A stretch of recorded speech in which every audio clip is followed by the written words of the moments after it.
Good morning. How are you today?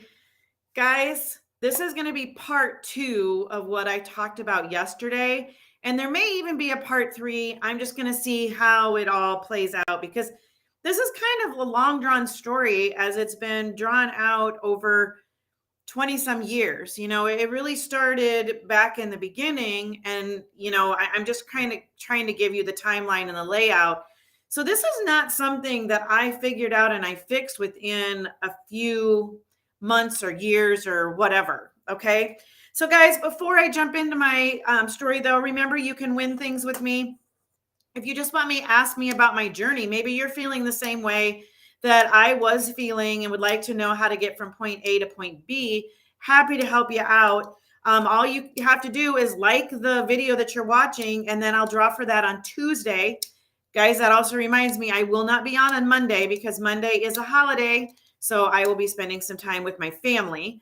But I will announce on Tuesday the winner for this week's drawing. Okay. And it's a free one-on-one with me. All right. So why do I feel so tired?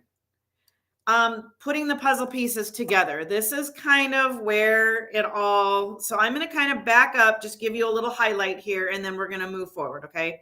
So remember, I told you that I was told that I was tired all the time. Okay. So I'm going to back up a little even further. So, sorry, got distracted. But anyway, so it actually started probably before I had kids. Okay. So there was about 2 years where I had 5 miscarriages and I was way stressed out and, trying to figure out what was going on and everything. Now, I did figure out that it was hormonal. That is for another day. I will go into that. But that is when the weight gain started and when I remember the first part of tiredness starting. Okay. So, mind you, I'm having 5 miscarriages. So, in 2 years, my hormones were doing this, right? Okay. Then I finally have a pregnancy and I get my first child. Okay. And like I said, he was one that had to eat every hour and a half. So I was constantly exhausted because he wasn't sleeping much. I wasn't sleeping much. Okay. So now we are going to fast forward a couple years. Now, guys, this is why I'm so big into doing your own research and also so big into being your own advocate, guys. I had to advocate for myself. I kept telling the doctor, I am exhausted. And I would say it just like that. I'm exhausted. Like I have to take a nap. I can't make it through the day. Like I'm just exhausted all the time. Right. So at that point, she was like, oh, you're a mom with kids and, you're getting of that certain age, which I was like, I don't want to hear that, like, right.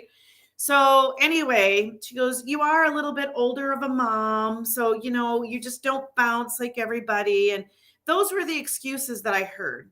Now, I wasn't taking that as an excuse. Okay. However, this is where I learned my big lesson to go in and advocate and do my own research. Okay. So now, guys, mind you, this is 2001, 2002. Internet was not as prominent for everybody as it is now. Okay. And there wasn't that much information on the internet at that time. Okay. It was just when cell phones really started happening and, all of that. So the technology wasn't there for me to actually do my own research. However, she did say, well, we'll test your thyroid. So it took about 3 years that they tested my thyroid. My thyroid levels were fine. She said a little low, but they're fine. Right. Then one day I got the call and my thyroid had finally taken the crap. Okay. It had taken a crap. And so this was, okay. So finally an answer, right? I am just like, finally an answer. Okay. Fast forward. So now we're looking at about 2005. I'm having, actually it was more like 2006 is when so I had already had my second child. In 2006, I found out that my thyroid was bad. Get on a thyroid medicine. And it gives me that much of a bigger bump. Okay. And I'm like, okay, so I'm not as exhausted as I was, but I'm still tired, still tired. So maybe we don't have the thyroid medicine. And it takes a few months to get it situated. Trying to lose weight. I was struggling to lose weight. I had never really had an issue with my weight, but I was just trying to lose the baby weight, all of that good stuff. Talked to several people who had a bad thyroid. The gals are all like, "Oh, you're never going to lose weight. It's harder than heck to lose weight on when you have a bad thyroid, blah blah blah." And I'm like, "I just don't believe that. I just don't believe that. I just didn't have that give it up attitude at that moment. I just didn't believe what they were telling me." Okay? So this is where I started doing my own research and started doing things. Now, in the meantime, we figured out that my dad had sleep apnea really bad. And in the meantime, my sister figured out she had sleep apnea. So what's the common denominator? I probably have sleep apnea. However, according to the doctor and the insurance company, I didn't have enough symptoms to get the study test, the test done, the sleep test. Okay. So lo and behold, 2013, I get hospitalized. I can't do epi. That's another story for another day, but I can't do epi. So I ended up hospitalized in intensive care. That night, they figured out that my oxygen level dipped into the 80s when I sleep apnea, right? So they got me in and got me the test going. Lo and behold, I have the sleep apnea test. Okay. I get my sleep apnea. I feel my sleep apnea machine. I go through the trial period with it and all of that. And I feel yet that much more again better. Okay. Like, okay, we're really making, so I should be able to lose weight. I've got more energy. I feel good, blah, blah, blah, blah, blah. Right. All right. So here's the thing, guys, is I still didn't quite feel like myself. Okay.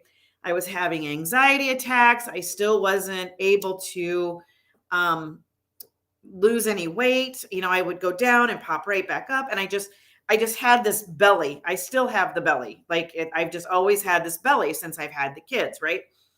So I was asking the doctor about that. Well, there's not really much you can do. Exercise more. But when I would exercise, I would feel absolutely stinking exhausted. Like runner's high, never got that, guys. Never got the runner's high. Okay. So then I decided to go to a hormone doctor. All right.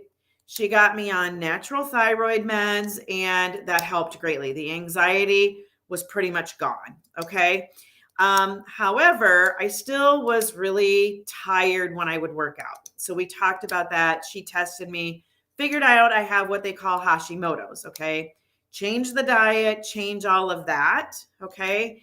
And I felt even that much more better. I had lost a little bit of weight, not a ton, but a little bit of weight. I was feeling good. So this should be fine, right? Well, at this point, I'm going in for my normal checkup. This was probably about 2018. I realized that the weight, well, probably 17, excuse me, 2016, 17. I realized that I was still not losing weight and my blood sugars were kind of all over the place. So I talked to the doctor and she recommended Ideal Protein. Got on Ideal Protein. I lost 45 pounds. Okay. Not recommending the diet. This is just what I did, guys. Okay. Doing my research, talking to people, figuring out what's going on. Okay. Then we get to 2020. All right, guys. And here's where I'm going to end this story, because we get to 2020 and I discovered a few extra things about myself. Just to back up just a little bit, about 2017, I ended up doing a food allergy test. And I realized that I'm also allergic to some foods. Okay. So for Tuesday's thing, I'm going to continue this story and I'm going to talk to you about how I started fitting together all the puzzle pieces. I'm sorry. This is a decade in the making. So it just takes me a little longer to get through it all. All right. But we'll talk about my food allergies. And then we'll also talk about what I discovered in 2021. Okay. What I discovered in early part of 2021. All right. So guys, hey, but before I get off here though, make sure you grab the link to my free Facebook group and get on over and join that. It's where people are asking questions. I'm talking more about this. So yes, get on over there. Happy to chat with you and look forward to seeing you there. Have a great weekend. I'll see you on Tuesday.